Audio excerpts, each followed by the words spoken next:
Berikut ini kunci jawaban ITS kelas 7 halaman 181 Kurikulum Merdeka edisi revisi. Soal kunci jawaban ITS kelas 7 halaman 181 ini tentang Sultan Nuku yang menyatukan perjuangan Maluku dan Papua. Kunci jawaban ini digunakan sebagai panduan dan pembanding oleh orang tua untuk mengoreksi pekerjaan anak. Setelah kalian memahami perjuangan Sultan Nuku, jawablah pertanyaan berikut. 1. Bagaimana hubungan persatuan Maluku dan Papua pada masa Sultan Nuku?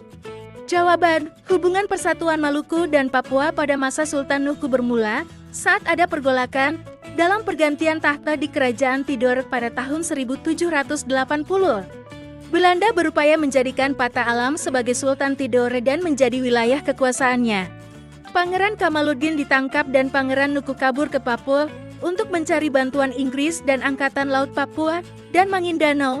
Dari situ, Papua terlibat perjuangan dengan Pangeran Nuku yang dibantu Inggris untuk merebut Tidore dari Belanda. 2. Jelaskan kronologi persatuan Papua dengan daerah-daerah lain di Indonesia.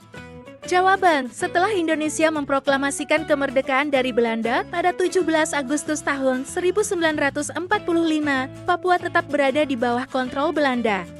Berbagai upaya diplomasi seperti Perjanjian Konferensi Meja Bundar KMB pada 27 Desember tahun 1949 hingga Operasi Militer Trikora pada tahun 1957. Pada 15 Agustus tahun 1962, Indonesia dan Belanda menyepakati resolusi New York yang menegaskan Papua akan diserahkan kepada Indonesia.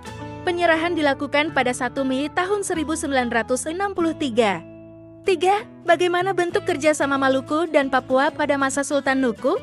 Jawaban, bentuk kerjasama Maluku dan Papua pada masa Sultan Nuku adalah kolaborasi yang terjadi saat Sultan Nuku meminta bantuan Angkatan Laut Papua dan Inggris untuk merebut Tidore dari Belanda. 4. Nilai-nilai apa saja yang dapat kalian teladani dari tokoh tersebut? Kalian dapat memanfaatkan berbagai sumber belajar yang tersedia, seperti ensiklopedia, majalah, atau internet untuk memperkaya pemahaman. Jawaban, nilai-nilai yang saya teladani adalah sikap tidak mudah menyerah, bekerja keras, tekun, sabar, dan berupaya menjalin kerjasama dengan pihak lain. Tukarkan hasil pekerjaan kalian dengan teman sebangku, kemudian lengkapilah hasil pekerjaan kalian sesuai dengan masukan dari teman sebangku. Disclaimer: jawaban di atas hanya digunakan untuk memandu proses belajar anak. Soal ini berupa pertanyaan terbuka, yang artinya ada beberapa jawaban tidak terpaku seperti di atas. Download Tribun X sekarang, menghadirkan lokal menjadi Indonesia.